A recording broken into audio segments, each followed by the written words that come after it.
What's going on, fellow Walking Dead comic book fans?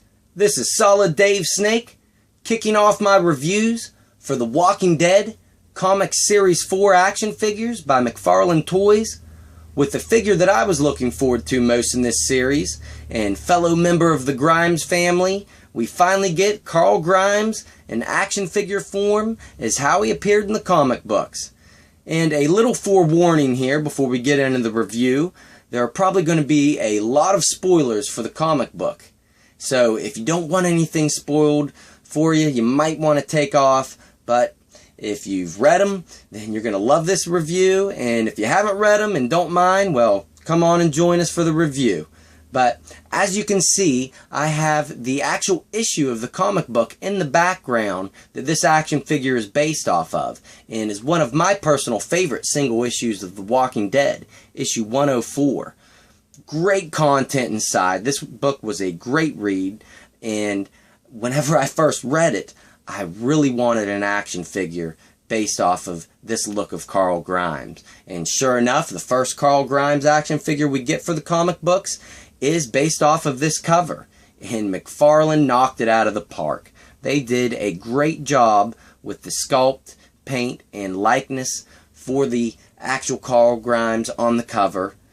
The only negative things I have to say about this action figure go with his articulation, which were kind of expected to me, because with a lot of the children action figures in The Walking Dead, they are not as well articulated as the adult characters. So it was kind of expected, but you cannot get him in the exact same pose as on the cover. Close enough.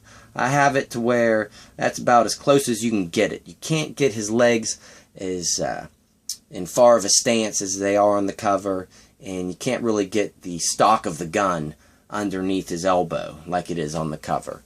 But all in all, great figure, great representation of that cover, and he comes with some amazing accessories, and we're going to dive into those right now and start off with the M16 that he's holding right now. And if you've read the comic books, you'll know whose rifle this originally was, and that was another character in this series of action figures, Abraham Ford. He used this rifle, and then after his untimely demise, Carl ended up snagging it and hopping in one of Negan's supply trucks and going back to their base and slaughtering some of his men. And this knocked him on his ass during that part in the comic book too. That's how powerful it was, how much of a kick it had. And you can tell it is the old style M16, however, it has a custom buttstock. It's hollow. It's not the completely solid one like you're used to seeing on an M16. But this rifle has great detail on it. All the parts that are actually on the rifle are sculpted on here. And there is a nice black paint job with silver dry brushing going over it. And of course you can use this with your Abraham as well. So, great accessory, must have to resemble this cover. And he also comes with a handgun that he has used many times in the comics. And it always looked oversized with him in the comic books. And it does once again in the action figures. And I've seen a lot of people complaining on the Walking Dead action figure and memorabilia Facebook page about him not really being able to hold his weapons that well. And you cannot really hold his weapons in his left hand. However, in his right hand, it is meant to hold them, although he holds the M16 pretty comfortably, I'd say. But this pistol will stretch out the hand a bit, but I'll stick it in there to show you that he will hold it. You just can't get his finger in the trigger whatsoever. And of course that will stretch out his hand, so you'll have to push it back whenever you're done with him posed with this handgun. So, two great weapons, and of course, what would Carl be without his father's sheriff hat? And this sheriff's hat is based off of that cover after Carl was shot in the eye hence the blown out back part of the hat, which has great detail in it. Let me try to get this pretty close here. Excellent sculpted detail to make it look weathered and tattered all over. Missing the badge on the front now. Excellent weathered look. And it fits on his head perfectly. His head isn't sculpted in here like how with the TV series 7 Carl was. It kind of had his hair molded to fit perfectly in there. It is not needed for this one. It just fits comfortably on all the head sculpts, which I will show off now. And I'll show off the one that is currently on Carl right now. And this is how he looked after getting his eyes shot out by Douglas Monroe whenever he was healing up. And this is my favorite head sculpt of the three. Excellent sculpt, excellent paint. Love how the hair comes over the bandage wrapping around. Excellent detail through that bandage. Little blood splatter on the bandage, a little blood coming down. Excellent head sculpt, and it's real easy to change these. They pop off very simple, and you can see the ball peg there. And now we'll stick on the head from when he first got his eye shot out. And it would have been nice to have a different facial expression with these heads. Would have been nice to have a shocked look to Carl for this, but I can understand with the cost of retooling, they would try to save keeping the same expressions and just retooling the head sculpt. But this one turned out great too, and you can see from this angle that hole was really in there like how it was on the comic book. It looked ruthless, and it looks ruthless on this figure. And he looks like Skeletor on this side. An excellent job with the hair.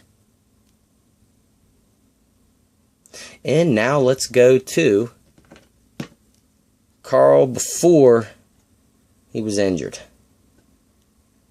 And this is actually my least favorite of the three head sculpts. And not just because it's the normal Carl head sculpt, but because they messed up the eyes a little bit. They're looking inward a little ways. The rest of the head is great. And it's not just this figure. I noticed it on some others in store. And my one in package back there is kind of inward cross-eyed. But nonetheless, the rest of the head sculpt is phenomenal in paint job. And now let's go on down Carl here and take a look at his body mold. And I really think the jacket came out nice. However, it is painted darker on the actual figure than it is on the cover. And of course there's detail with the buttons and zipper and even the fur up along the collar. Mcfarlane does a great job with clothing and fabric, making it look folded and wrinkled naturally. And his hands came out nice, however they are small, with the exposed skin. And of course this hand is sculpted to hold the weapons, while this one is to kind of give that look of holding the end of the assault rifle. And he has layers of clothing here. You can see blue underneath the jacket and then a green turtleneck underneath that. And he has pretty basic jeans, but they are sculpted perfect to look all folded up.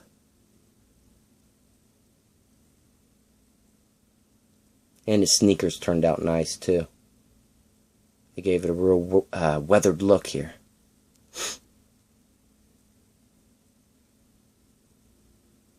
So, excellent sculpt, but how was the articulation? It was to be expected for a child action figure. He does have the ball joint and hinge at the head, or I'm sorry, ball peg, which you can get full rotation, side to side movement, that far down, that far up. So great range of movement at the head. At the shoulders, he can hinge almost up to 90 degrees on this side and rotate all the way around. And at the elbow, on this side, he can hinge this far up and almost hyperextend and rotate all the way around. And it's a little different on this side. This one will go up about the same way at the shoulders and of course rotate all the way around. And at the elbow, it's almost sculpted to look like his arm is meant to go in sideways. And that's to hold that rifle. But it will go that far up and back straight. And at the hands, he has the updated wrist articulation, which you can pinch and actually move the hinge around and get the hinge to move that far in and that far back with the hand. And he does have a cut at the waist. However, the jacket really restricts it, so you can't really get anything there. And he does not have the updated leg articulation. He has the ball joints. But you can get him to kick that far out and that far back on that leg, and only this far up on this leg, but a little further back. And at the knees, of course, he has the ball joint and hinge, which will kick past 90 degrees and back straight and rotate all the way around. And he has a ball joint at both feet, so you can get a little more movement on the left-hand sided foot. So he's a little awkward with the articulation, and some things on the right-hand side and left-hand side are different for the same parts. But all in all, he turned out really nice. I love the sculpt overall, really. That turned out great. And let's get Carl set up back here and do a little size comparison before we end this. With his father, and I think he looks pretty good with Rick Grimes. I think they fit and scale pretty well together, so that looks nice. And for the heck of it, let's bring his old buddy Negan out here. Of course, Negan towers over both of them. So the size really matches up well. I have to give this Carl Grimes figure a high recommendation, especially if you're a fan of the comic books. I think it turned out nice. Maybe not the best figure out of the series, but really good. It turned out really good. So, alright guys, thanks for watching and stay tuned because I will have Abraham Ford up next.